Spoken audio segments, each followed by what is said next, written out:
Assalamualaikum warahmatullahi wabarakatuh. Tabi pun. Halo Sobat Kelautan dan Perikanan, kembali lagi pada podcast Dinas Kelautan dan Perikanan Provinsi Lampung. Bersama saya, host Nurul Fiakartika.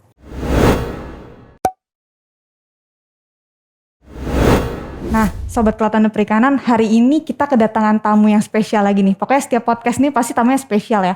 Beliau ini merupakan bukan dari bagian dari pemerintah, dia pengusaha ya yang jauh-jauh datang dari Legundi ini, yaitu Pak Firman Jaya, Ketua Koperasi Tegarindo. Halo Pak, selamat datang di podcast Dinas Kelautan dan Perikanan. Nah Pak, boleh perkenalan diri dulu nggak Pak? Mungkin Sobat Kelautan dan Perikanan ini nggak tahu nih siapa Bapak dari mana gitu Pak. Boleh perkenalan diri dulu Pak. Terima kasih. Assalamualaikum warahmatullahi wabarakatuh. Waalaikumsalam. Selamat siang, Tabi pun. Ya pun. Saya perkenalkan bahwa saya adalah ketua daripada Koperasi Tegarindo yang berada di Pulau Legundi, Desa Pulau Legundi, Kecamatan Punduh Pidada, Kabupaten Pesawaran, Lampung. Kami mendirikan koperasi ini atas dasar melihat kemitraan dengan masyarakat di Kepulauan Legundi, yang mana masyarakat sana begitu sangat memiliki sumber daya tetapi tidak memiliki kemampuan untuk mengelola baikkah sumber daya secara baharinya, kelautannya maupun secara alamnya, yaitu pertaniannya. Maka dari situ kami membentuk koperasi yang kurang lebih anggotanya 20 orang, membentuk suatu wadah usaha yaitu pengolahan ataupun produsen garam sea salt, yaitu dari air laut langsung. Berarti ini inisiatif dari masyarakat juga ya Pak ya? Iya betul. Mas inisiatif dari masyarakat juga. Nah itu masyarakatnya berarti nanti yang usaha garam ya Pak ya? Iya, turut serta ya, anggotanya tadi anggotanya dari koperasi itu. Nah kalau sistem tambak garam yang di sana itu seperti apa sih Pak? Kalau boleh tahu, kita ada bermacam-macam. Memang ya di Indonesia ya pada umumnya itu menggunakan konvensional, baik itu secara tambak tradisional, ada metode juga dengan menggunakan tunnel, ada juga yang menggunakan prisma. Nah kita kebetulan karena di Legundi yang tidak memiliki cukup lahan hamparan yang begitu luas, maka kita menggunakan metode prisma. Yang mana metode prisma ini bisa menghasilkan garam sepanjang tahun karena dia tertutup seperti atap dan memiliki konstruksi yang begitu kuat sehingga jaminan daripada si penemu daripada metode prisma ini bisa menjamin 5-7 tahun untuk bangunannya. 5-7 tahun bangunan itu terjaga. Itu di tengah laut kah atau di bibir pantai kah? Di bibir pantai. Di bibir pantai. Itu masing-masing anggota punya atau misalnya mereka berbagi tuh Pak sistem prisma gitu? Jadi kita sistem dengan perusahaan namanya kelompok usaha. Oh gitu. Kelompok usaha ini memberikan fasilitas berupa rumah prisma, kemudian itu sarana-sarananya seperti mesin air, seperti roli dan juga untuk yudisasinya. Intinya KUB ini melengkapi sarana daripada petani itu. Dari kelompoknya itu ya? Dari kelompok anggota koperasi. Sehingga nanti setelah terjadinya garam produksi ini, maka anggota akan mendapatkan keuntungan dari hasil kerja itu mereka masing-masing gitu. Ini berarti udah bagus banget ya Pak sistemnya di sana. Nah terus kalau misalnya ngomongin soal garam nih, kita kan pasti pengen tahu ya Pak kadar garamnya. Itu udah pernah diujikah dan kadar garam di sana itu bagus, gimana sih Pak? Soalnya waktu itu saya juga pernah podcast dengan PSPL, mereka bilang kadar garamnya di sana bagus gitu.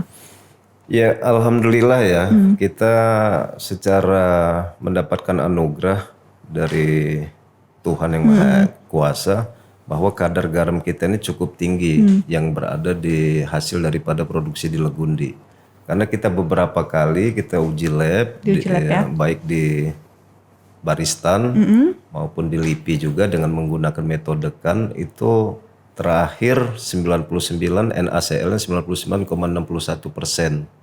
yang mana itu tidak tinggi, ya? Tidak bisa didapati oleh petani-petani garam di Jawa khususnya. Gitu, iya. Karena saya juga pakai nih Pak di rumah itu sangat bersih ya untuk garam Legundi sendiri. Betul. Nah kalau misalnya garamnya ini dihasilkan untuk apa Pak? Tadi kan karena udah putih, apakah dari proses untuk kecantikan atau seperti apa Pak kalau dari garam Legundi untuk saat ini gitu? Jadi hasil daripada yang namanya bahan baku ya, ini kan garam krosok istilahnya itu adalah bahan baku. Garam ini banyak sekali manfaatnya, kegunaannya, baik dia dari dunia konsumsi kah, industri kah, farmasi kah, ataupun untuk kecantikan gitu kan. Nah, untuk saat ini yang kami kelola dari kelompok usaha bersama ini, yaitu pembuatan garam konsumsi dan garam kesehatan. Baru 2 item ini. Ke depan dengan melihatnya pasar yang sudah banyak berdatangan meninjau baik di secara langsung maupun minta sampel, itu sepertinya pasar untuk garam farmasi yang akan kita produksi ke depan. Farmasi ya. Ya, karena kita akan sesuaikan dengan lokasi dan biaya-biaya lainnya dengan harga penjualan garam farmasi itu sendiri gitu, yang cukup tinggi. Kalau misalnya pemasarannya untuk garam yang tadi ke konsumsi dan kecantikan tuh untuk sekarang kemana aja Pak? Untuk Udah sementara sih kita baru lokal ya. Lokal ke Lampung ya? Lampung. Ada juga sih teman-teman yang seperti reseller itu mencoba menjualkan secara online, yang mana para pembeli konsumennya banyak juga yang dari Jakarta, Jambi, Palembang gitu. Farmasi tadi kan disebut akan masuk ke farmasi ya Pak ya? Betul. Nah farmasi ini berarti nanti kerjasama dengan industri kah atau seperti apa nih Pak konsepnya? Jadi kemarin kita setelah adakan penjajakan, ini kita akan bekerja sama langsung dengan perusahaan. Dengan perusahaan Yang bidang farmasi khususnya ya, bidang farmasi.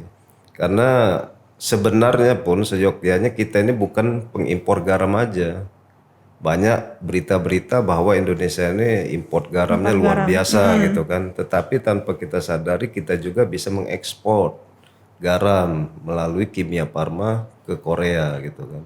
Tapi memang nilainya jauh beda dengan kita import gitu kan. Kimia Farma sanggup mengirim hanya 4.000 ton per tahun 4.000 ton per ke tahun. Korea. Nah inilah pengolahan inilah Kimia Farma sanggup mengolah garam rakyat untuk garam farmasi itu memiliki metode yang luar biasa. Nah kita di Lampung ini dengan pengolahan langsung sisor dari air laut kita kelola melalui metode Prisma ini sudah menemukan NaCl yang sekelasnya Kimia Farma itu luar biasa. Maka kami di waktu dan kesempatan ini juga mengucapkan terima kasih kepada Kementerian Kelautan Perikanan dalam hal ini melalui LPSPL Serang yang telah memberikan bantuan hibah kepada masyarakat di Kepulauan Legundi untuk membangun rumah garam, dan juga ini atas bantuan dan support juga lah Dinas Kelautan Provinsi, yaitu Ibu Liza Derni selaku Kepala Dinas dan juga melalui Kepala Bidang PRL Sadaria. Ibu Sadaria.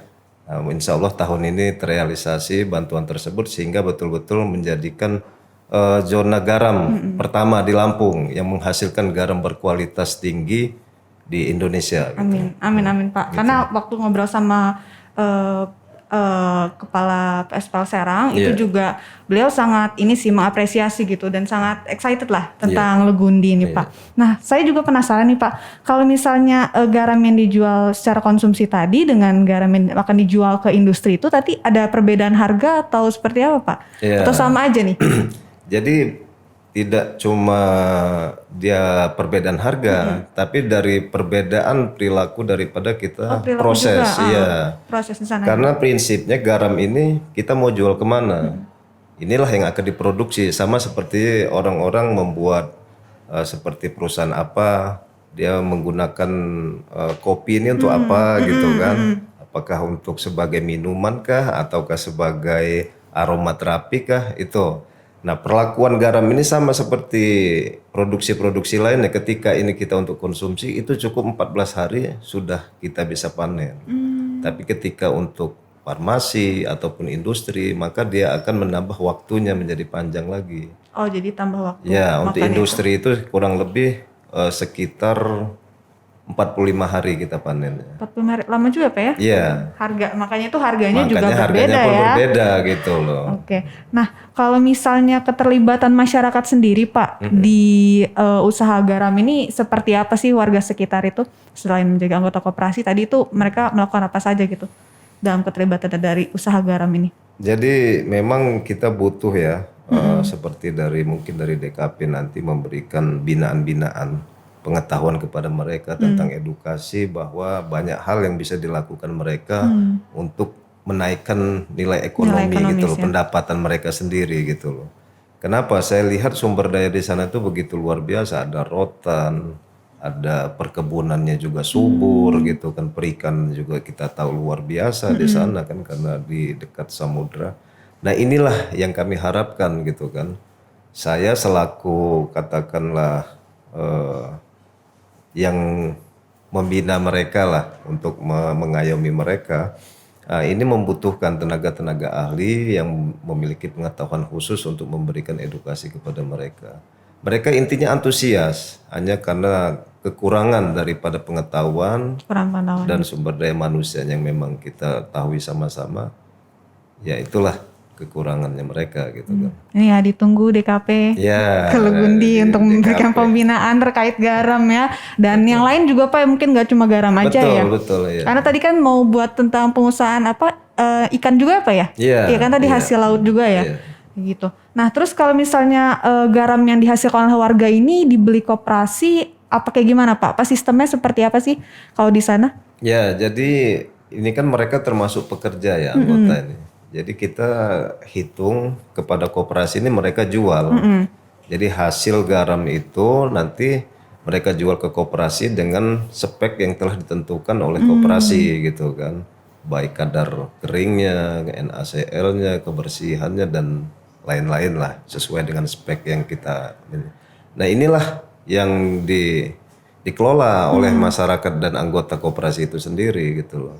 Sehingga mereka mendapatkan hasil yang tidak perlu melaut lagi, bahan tinggal sedot dan waktunya tidak terlalu lama. Mungkin waktu panen mereka yang harus bergotong royong untuk memanen dan hasil pun udah bisa dirasakan mereka gitu, luar biasa. Yang memasarkan koperasi nih? Iya, koperasi yang memasarkan. Udah enak banget ya Pak, berarti jadi petambak garam di sana. Udah inilah.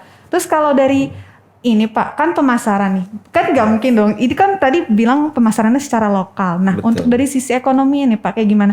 Kan itu pasti ada cost dong. Kita mengirim dari Pulau Legundi ke provinsi, ke daratan di sini lah ya, maksudnya ke kota besar. Nah, itu gimana Pak dari sisi ekonominya? Dari sisi ekonomi semuanya jelas ada hitungan ya. Jadi cost ataupun HPP lah, baik HPP maupun biaya tracking itu.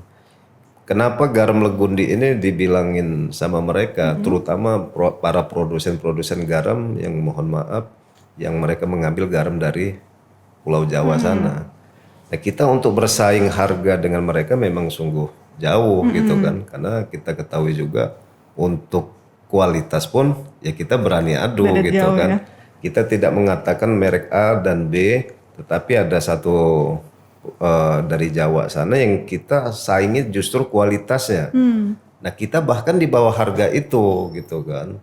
Nah akan tetapi masyarakat pada umumnya prinsipnya yang penting garam ini asin dan murah gitu. Inilah yang perlu kita edukasi mungkin melalui acara ini sehingga masyarakat pun bisa teredukasi bahwa kita perlu mengkonsumsi garam sehat gitu kan.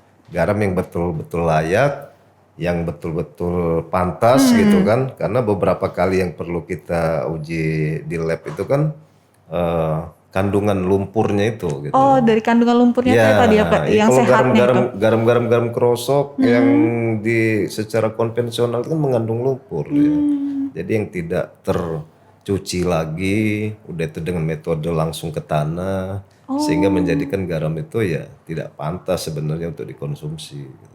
Jadi itu sobat kelautan perikanannya, garam yang asin tuh belum tentunya sehat ya Pak ya? Betul. Kayak gitu. Nah kalau dari pangsa pasar garam di apa sih yang dihasilkan oleh Tegarindo ini seperti apa sih Pak? Pangsa pasar pangsa pasarnya. Pangsa pasar yang kita harapkan sih itu kembali lagi ya untuk garam kesehatan seperti garam spa itu tadi ya. Kita melihat ini begitu peluangnya gitu kan. Kenapa saya tidak memfokuskan lagi kami dari koperasi untuk konsumsi, karena sudah terlalu banyaknya produsen dan garam-garam dari Jawa yang khusus untuk konsumsi gitu kan. Tetapi kami tetap sediakan itu produk gitu, tidak karena ini untuk memperjuangkan menjadi garam konsumsi, kita tahu sendiri proses untuk SNI halal serta untuk MD-nya izin edar dari BP POM gitu kan, luar biasa. Nah, ini kita akan pertahankan, tetapi ke depan kami akan beralih untuk memproduksi garam kesehatan dan farmasi itu. Itu kita hanya mengirim ya Pak ya? Maksudnya garamnya hanya dikirim untuk ke farmasi itu? Iya, kita harus kirim. Artinya setelah ini quantity terutama ya, quantity yang memenuhkan kebutuhan mereka, kita harus langsung kirim ke mereka. Ya seperti memasak bahan baku seperti itu kan? Betul, betul sekali. Nah, kalau misalnya setelah ini nih Pak, kan tadi ada tentang kesehatan. Selain itu apa mungkin ada rencana ke depannya lagi seperti apa Pak? Nah, untuk yang di mana nih? Yang di mana nih Pak? Di Legundi. Iya di Legundi. Atau ada yang lain juga nggak apa-apa Pak, boleh ceritain. Ya, jadi untuk perencanaan ke depan, kita ke depannya mengharapkan Lampung ini betul-betul sesuai dengan konsep pemimpin Lampung kita, yaitu Bapak Gubernur, bahwa Lampung ini harus berjaya. Lampung, Gitu. iya. Berjaya dari apanya? Dari ekonominya, berjaya dari kemandirian masyarakatnya, berjaya dari pengetahuannya, dan berjaya dan lain sebagainya lah. Ini tugas daripada stakeholder yang berkaitan gitu kan. Nah, jadi harapan kami menjadikan garam ini sebagai edukasi dulu. Karena ada beberapa wilayah seperti di pesisir barat, Tanggamus, mereka banyak pengen belajar gitu kan. Tetapi kami belum bisa memfasilitasi untuk sebagai tempat untuk edukasi bagi mereka agar mereka tertarik untuk membuka lahan garam juga. Berarti di sekitar semua pantai di Lampung ini bisa ya Pak seperti Legundi? Prinsipnya bisa, pada dasarnya bisa, iya. Karena kita tahu sendiri kan pantai ataupun laut di Pantura ataupun di pinggir jalan Pantura itu kan bagaimana warna air lautnya kan. Kalau kita bilang sih bukan air laut gitu kan, air sungai gitu saking coklat. Akan tetapi bisa jadi garam oleh mereka gitu kan. Nah, kita yang memiliki pesisir ataupun panjang pantai yang kurang lebih 1000 km itu bisa menghasilkan garam yang berkualitas menurut saya ya, karena kita hampir sepanjang pesisir ini kita tidak melihat pantai yang tidak bagus, tidak layak untuk dimandikan gitu, hampir rata-rata bagus baik gitu. Semoga rencananya tercapai Pak. Nah kalau harapan untuk pemerintah sendiri seperti apa sih Pak? Nah, harapan saya kepada pemerintah ya artinya saya mengharapkan terutama untuk masyarakat yang berada di kepulauan-kepulauan baik yang kepulauan kecil maupun kepulauan besar mohon diperhatikan karena di sini saya melihat kurangnya fasilitas ya baik berupa kesehatan kah, pendidikan kah gitu kan. Kenapa? Karena kita ini makan ikan dari mereka. Gitu kan. Ini kalau garam nanti Legundi menjadi garam yang zona yang terbesar, nanti kita makan garam juga dari mereka. Tetapi mereka tidak merasakan fasilitas pembangunan dari provinsi ini gitu kan. Baik dari kabupaten maupun provinsi. Nah, apa yang saya harapkan adalah fasilitas untuk angkutannya armada. Kemudian fasilitas kesehatannya. Karena banyak temuan-temuan, kejadian-kejadian yang sangat miris sekali gitu kan ketika orang ingin berobat. Karena kejadian orang sakit ini kan tiba-tiba gitu kan. Pak. Nah, ini yang terkadang menjadi suatu harapan bagi kami ya, saya mewakili daripada masyarakat kepulauan dan banyak lain halnya lah gitu kan. Jadi kita harapkan supaya masyarakat yang menghasilkan memberikan kita suatu kebaikan kenapa nggak kita perhatikan gitu. Semoga ini didengar oleh perangkat-perangkat daerah terkait juga ya Pak ya, untuk ke Legundi dan memantau seperti itu. Nah kalau untuk DKP sendiri ada nggak Pak untuk Dinas Kelautan dan Perikanan sendiri harapannya atau ininya dari Legundi? Khususnya untuk Dinas Kelautan Provinsi ya harapan saya sih sama ya seperti ke kabupaten pemerintahan baik yang di provinsi maupun di pusat ya. Khusus DKP ini lebih intens lagi lah mungkin komunikasi ataupun pembekalan lainnya lah untuk pembinaan tadi ya Pak ya. Seperti pembinaan tadi gitu khususnya di Pulau Legundi ini gitu. Semoga segalanya terrealisasikan ya Pak tahun ini, entah tahun depan, gitu, seperti itu. Nah, begitu ya Sobat Kelautan dan Perikanan, tadi banyak sekali informasi yang diberikan Pak Firman, kemudian sangat bermanfaat dan juga kita banyak pengetahuan yang bisa kita dapat seperti itu. Nah, mungkin segitu aja Pak Firman. Terima kasih sudah datang ke podcast Dinas Kelautan Perikanan. Tadi saya banyak saya banyak sekali akhirnya tahu gitu ya, apalagi tentang garam yang sehat tadi itu saya baru tahu banget. Nah, kemudian teman-teman kalau misalnya pengen tahu informasi lebih lanjut mengenai Dinas Kelautan dan Perikanan, boleh follow sosial media kita, ada di IG Kelautan Perikanan Lampung, kemudian di Facebook kita ada Kelautan Perikanan LPG, dan website kita yaitu dkp.lampungprof.go.id. Nah, sekian dulu pada podcast hari ini. Sampai jumpa di podcast selanjutnya. Bye-bye. Salam sehat.